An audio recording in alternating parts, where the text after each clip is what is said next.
Good morning, people of Holden and Dala. As we worship on this Sunday, we come almost to the end of our Road Trips of the Bible series. And today we hear about the road to Emmaus from Luke's Gospel. Now, on that same day, two of them were going to a village called Emmaus, about 7 miles from Jerusalem, and talking with each other about all these things that had happened. While they were talking and discussing, Jesus himself came near and went with them. But their eyes were kept from recognizing him. And he said to them, "What are you discussing with each other while you walk along?" They stood still, looking sad. Then one of them, whose name was Cleopas, answered him, "Are you the only stranger in Jerusalem who does not know the things that have taken place there in these days?" He asked them, "What things?" They replied, "The things about Jesus of Nazareth, who was a prophet mighty in deed and word before God and all the people, and how our chief priests and leaders handed him over to be condemned to death and crucified him. But we had hoped that he was the one to redeem Israel. Yes, and besides all this, it is now the 3rd day since these things took place. Moreover, some women of our group astounded us. They were at the tomb early this morning, and when they did not find his body there, they came back and told us that they had indeed seen a vision of angels who said that he was alive. Some of those who were with us went to the tomb and found it just as the women had said, but they did not see him." Then he said to them, "Oh, how foolish you are, and how slow of heart to believe all that the prophets have declared. Was it not necessary that the Messiah should suffer these things and then enter into his glory?" Then, beginning with Moses and all the prophets, Jesus interpreted them, the things about himself, in all the scriptures. As they came near the village to which they were going, he walked ahead as if he were going on. But they urged him strongly, saying, "Stay with us, because it is almost evening, and the day is now nearly over." So he went in to stay with them. When he was at the table with them, he took bread, blessed it, and broke it, and gave it to them. Then their eyes were opened, and they recognized him, and he vanished from their sight. They said to each other, "Were not our hearts burning within us while he was talking to us on the road, while he was opening the scriptures to us?" That same hour they got up, and they returned to Jerusalem. They found the 11 and their companions gathered together. They were saying, "The Lord has risen indeed, and he has appeared to Simon." Then they told what had happened to them on the road, and how he had been made known to them in the breaking of the bread. The Gospel of the Lord. This past July and August, I was captivated by the Tokyo Summer Olympics. I've always liked watching the Olympics because some of the sports really intrigue me, things like gymnastics and diving, especially synchronized diving. And this year, I newly discovered a sport that I loved, 3-on-3 basketball. But I also appreciate the pageantry, the music, the sportsmanship of the opening ceremony. Even this year, without an in-person audience, the ceremony was amazing. But what I appreciate most about the Olympics are the stories of sheer determination and commitment and sportsmanship and encouragement that the athletes show. This year, one of the pieces that came into the Olympics because of the necessity of COVID and families not being able to be in Japan, this year we were able to see the watch parties of families and friends, supporters of the athletes back home in their home communities.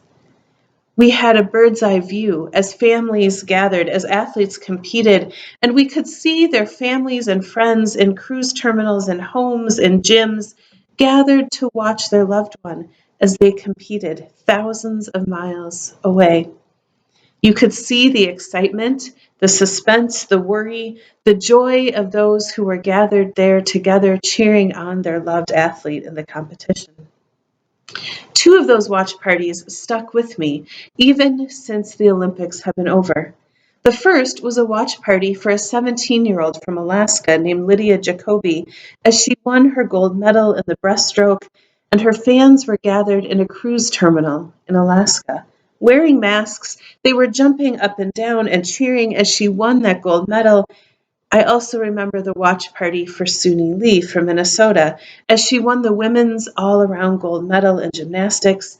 You could see her family back home in Minnesota watching, cheering her on, rejoicing with her in her success. Watching those watch parties, seeing the coaches and teams encourage one another in person, it is clear none of the Olympic athletes make that journey alone. From their early childhoods learning a sport to competing at the very highest levels, each athlete has a community of coaches and parents, friends and fellow athletes that have walked with them, journeyed with them, supported them, challenged them, drove them to practice, taught them their skills, healed their injuries. This morning's gospel reading about the journey on the road to Emmaus is a very powerful story, just like those watch parties were powerful to see. It's a powerful story about those who walk with us in our lives of faith. This morning we hear a story from the Gospel of Luke that happens after Jesus is crucified and after he is risen from the dead. We're told the two disciples, Cleopas and another unnamed disciple, are returning to Emmaus from Jerusalem after everything that had happened with Jesus. As they walked, they were talking. They were talking about and processing everything that they had seen and heard, everything that had just occurred, from Jesus' death to the women who had been witnesses of the empty tomb. They were facing all sorts of emotions, disappointment that the one that they had hoped would bring Israel its freedom had been crucified, wonderment about what it meant that the tomb was now empty, confusion about what to do next in their lives. Cleopas and that other disciple walk with each other through these significant moments in faith. Yet this account from Luke tells us that they were not alone. Jesus joined them on this walk from Jerusalem to Emmaus, and he listened as they talked about all that had happened, but they didn't recognize him at first. He walked with them, he listened, he was a companion to them, and then we hear that he opened the scriptures to them about himself, so they could understand more deeply what had just happened, so they could understand him. Then we are told that they reached their destination, and Jesus acted as if he was going to continue on, but the two disciples invited Jesus to stay with them. As they sat at table together, as they broke bread together, Jesus took the bread, he blessed it, he broke it, he gave it to them. In that moment, in that action, their eyes were opened, and he was recognized. The person who had walked with them all day long, the person who had journeyed by their side, the person who had listened to them and taught them, they discovered it was Jesus. Then we hear from Luke's gospel that Jesus vanishes from their sight, and in their excitement, the disciples return to Jerusalem to tell the other disciples that they also had seen the Lord. Just as the Olympic athletes do not walk alone on their journeys, this story, after Jesus rises from the dead, reminds us that disciples of Jesus do not walk alone either.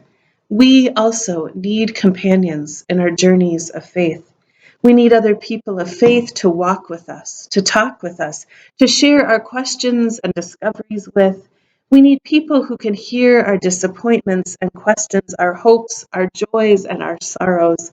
We need people of faith who can help carry us when our strength falters, who encourage us along when we are weary, who rejoice with us when we rejoice.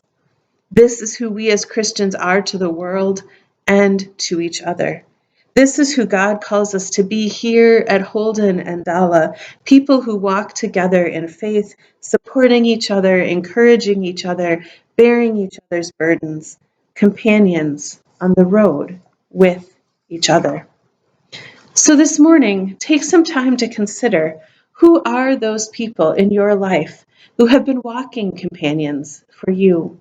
Who are the people that have been with you as your eyes and your heart have been opened to God's presence? As we consider this morning, I have a blessing to share with you from Jan Richardson, and it goes like this. For those who walked with us, this is a prayer. For those who have gone ahead, this is a blessing. For those who touched and tended us, who lingered with us while they lived, this is a thanksgiving. For those who journey still with us, in the shadows of awareness, in the crevices of memory, in the landscape of our dreams, this is a benediction. Let us be companions for one another in our journeys, just as we give thanks for those who have walked with us. Amen.